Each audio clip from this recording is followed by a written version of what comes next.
This is Las Vegas Real Estate Now with local real estate expert Harvey Blankfeld. Where we want to educate you about our market, empower you to make wise decisions, and help you engage with our expert contributors. So I wanted to talk to you first, Trace, about something that's really come up again. It keeps coming up again and again and again. It is wire fraud. Correct. And criminals have come up with new and ingenious ways to steal our money. Tell us about that. Well, sometimes I feel bad coming on the show and say wire fraud, wire fraud, wire fraud. We got to talk about Doom and it. gloom, doom and gloom. Right. Right.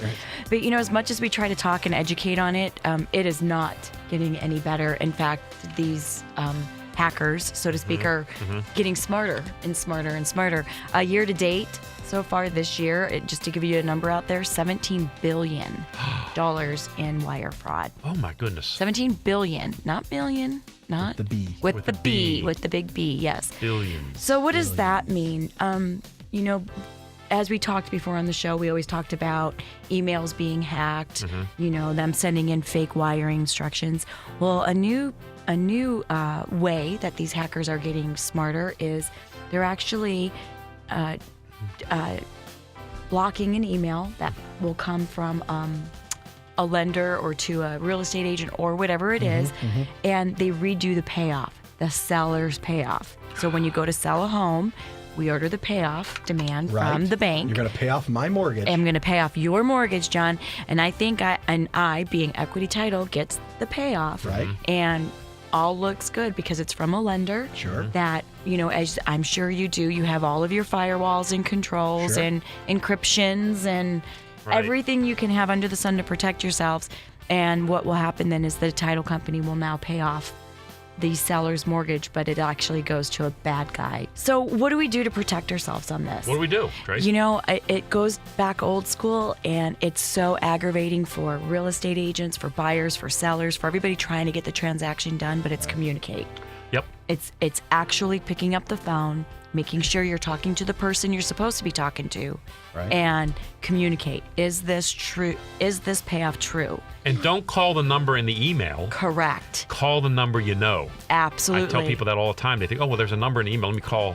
And they're going to say, well, Harvey's not here right now, but let me tell me what you need to know. That was one of the common strategies, is to give you a fake number inside of the email, and you call that number, and they know the right things to say. I've spoke about this on the show because I actually went and met with the FBI agents on what happens. I know. Can you believe it? Yeah. But what they do is these hackers, they line up. They just take a table and they just buy all of those, what are those phones called? Burner phones? Yeah, burner phones, thank you. Burner phones. And then they I've watched The Wire. They'll put John Ingram's number on here and the property address. Ooh. So if I do call, please don't do that. Then the guy will pick up and he'll like, this is John Ingram. Banks right now on the receiving end, all they do is just look at the account number.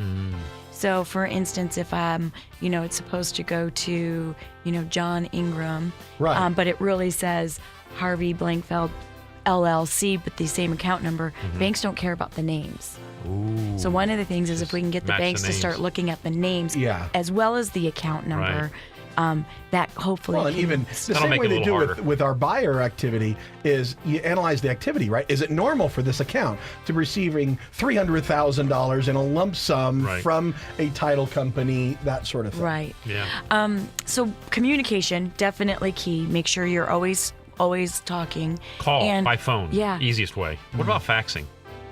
I would love to go back to faxing. Okay. However, a lot of people don't have fax machines anymore. Indeed. And online faxing is emailing, isn't it? I mean, when they say, you got an online fax. e-fax or gold fax or whatever. Yeah, that doesn't work. Yeah. And a lot of people ask about cashier's checks.